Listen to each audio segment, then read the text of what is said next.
So does anybody even still bother reading Playboy anymore? I mean, really. I'm not unlike anybody else. Most guys. When I was younger, I went out there and I found the Playboy and everything else. It's what you do when you're a boy in America, right? But what happened to this magazine? It seems like this magazine just kind of went to heck in a handbasket, It just not relevant anymore. And I know in February they said they were going to bring back their print edition and they were going to do it annually, once a year. But I think there's a legitimate question to be had about what in the heck happened to Playboy. It's just not a thing anymore. You know what I think happened with Playboy? It happened with a lot of publications. Is it lost its creative appeal to society. It kind of represented the old boys club. Now granted, we all have fond memories of Playboys, and we all have fond memories of, going out and sneaking a copy or whatever. It's what we did if we were boys. But let me tell you something. Playboy seems to have sunk to new lows because they're grasping for money. And it seems to me like that's the problem with everything these days, is people are desperate for money anywhere they can get it. I recently bought this Kindle Scribe. It's a little e-reader and I can jot down notes and stuff like that on it. But admittedly, I rarely read books. Very rarely. I'm more of a newsstand kind of guy. And for me, that's where this Kindle Scribe comes in handy at, is I can read a lot of magazines and stuff like that on there that I like to read. Now, some of my favorite magazines are like Texas Fishing Game. I used to be a real big fan of that one.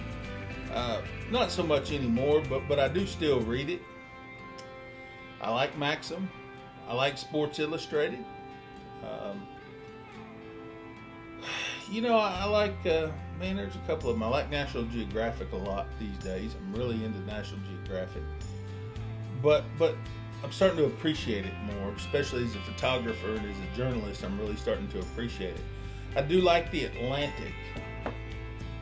But I tell you, I think writing and creatives and the news business and news publication, we're starting to really lose our focus. Starting to really lose our drive. Now you see, Texas Monthly is another one that's kind of like Playboy. They kind of beat a gift horse to death, They had a good thing going on for a while, but they've gotten out of touch. They've tried to keep track with society. Now I get it, society changes, and I get it that society is often a very complicated thing. But look at Texas Monthly. Look at Playboy. They're all kind of about the same. They're all just kind of useless publications that still think that we're going to throw money at them because, well, they're Texas Monthly or they're Playboy or they're Sports Illustrated or whatever. Throwing money at the problem isn't going to fix it. You see, you and me, we like what we like and we dislike what we dislike. And I think most of us have kind of, let's be honest, okay? Let's take this, dissect this a little bit, okay? Rolling Stones is another one. Rolling Stone, I really like Rolling Stone a lot. I'm a fan. I had my doubts when Penske Media bought out Rolling Stone, but I have still say they've kept it pretty true to what it is. But I think Rolling Stone, Playboy, Texas Monthly, and a lot of these other publications that we all kind of grew up with and we loved have kind of lost track of who we are, the people that actually enjoy their product. Now take, for instance, Texas Monthly. Okay? Texas Monthly seems to get hung up on these barbecue articles and people, that are, trending things on Google and all this other yippity-yap bullshit that nobody really cares anything for. Nobody just likes this stuff, okay? Regular people don't like it, okay? Maybe the teeny boppers and the millennials and stuff like that, maybe they like this stuff. But they're not going to Texas Monthly, they're not going to Playboy, they're not going to Rolling Stone to get this stuff. They're going to the internet. And I think magazines and publications Even National Geographic is guilty of this to some extent. They've tried to go too digital.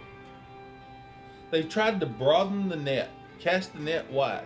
You know, casting the net wide is a good thing, but sometimes you can cast that net too wide. You end up getting a lot of byproduct that you don't want to get. I think you got to be clear. I think you got to be creative.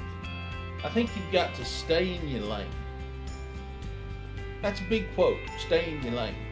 Now, of course, you know, like I said earlier in the video, Playboy kind of, you know, used to represent this old boys club, you know. We all used to sneak into offices and get the Playboys, and, you know, we all used to sneak in there and, you know, look at the pictures and stuff. We didn't give a damn about the articles. But as we got older, we did start giving a damn about the articles. You know, we liked the stuff that was in there, the stuff that was printed. I think Texas Monthly did the same thing. I think Texas Monthly used to speak to the modern male. It used to speak to the guy in the office, you know, in the shack, out there, you know, wanting to read something, wanting to be entertained, wanting to spend a little bit of time.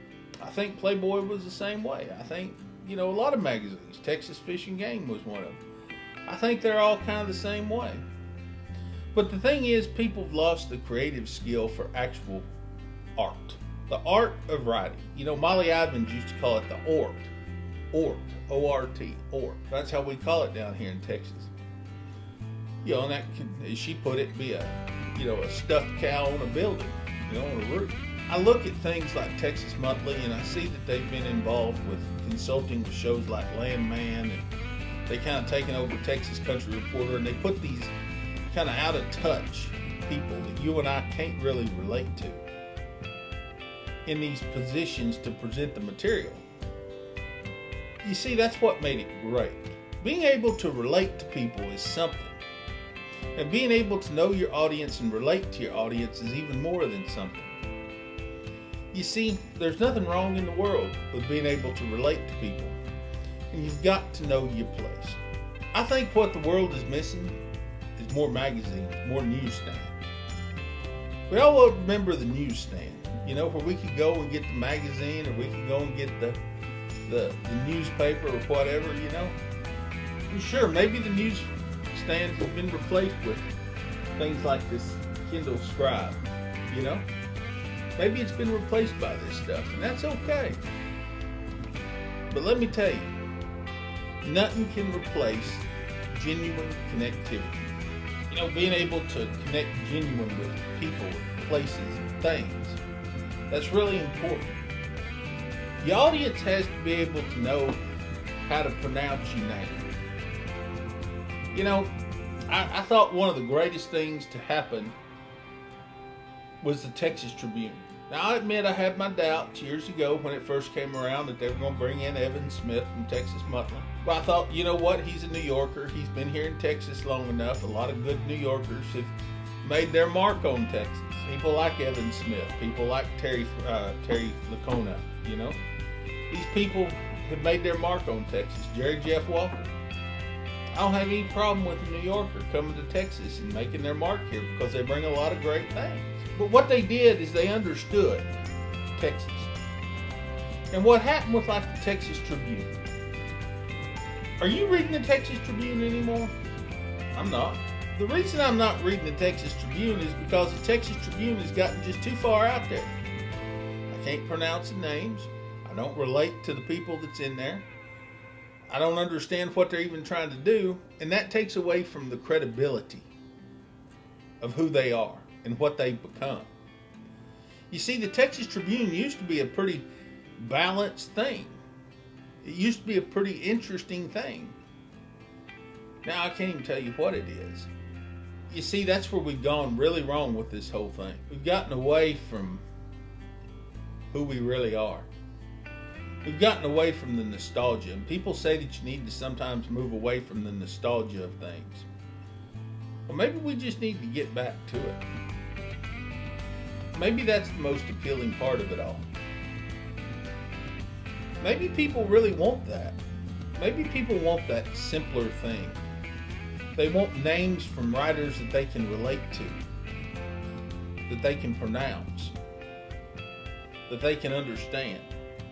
You see, this isn't a conversation about diversity, because I do believe that there's a seat at the table for everyone. But you can't create a seat at the table and cut other people out, especially the people that brought you. And I think that's the real argument with DEI and with evolution. You can't just cut the people out that brought you. There's no saying that says dance with them what brung you. Dance with who brung you. In auto racing, they say run what you brung. At the honky tonk, they say dance with them who brung you. Well, maybe that's what these publications like Playboy, Texas Monthly, the Texas Tribune, maybe that's what they need to do. Run with them what brung you. Don't abandon us. Come back to us now. We'll still support you. Do the right thing. And it's not just about catering to our worldview of things. Far from it. It's about connecting with people in a way that they'll understand you. You see, I think people really like a journalist like Ross Ramsey or Evan Smith. I think people really like people that they understand and that they can relate to. Can you relate to the modern Playboy? Can you relate to the modern Texas Monthly? Can you relate to the modern Texas Tribune? I can't. Maybe the message here is be relatable. Be real. Be a little caustic if you got to. Just be real. That's all that matters. I'm Matt. Thanks for watching. I hope you've been able to relate to this conversation. I hope you've been able to think a little bit. And whatever you're doing in life, be real. Be relatable. Don't be a sellout. Dance with them what brung you. If you like this, be sure to subscribe. We'll see you in the next video.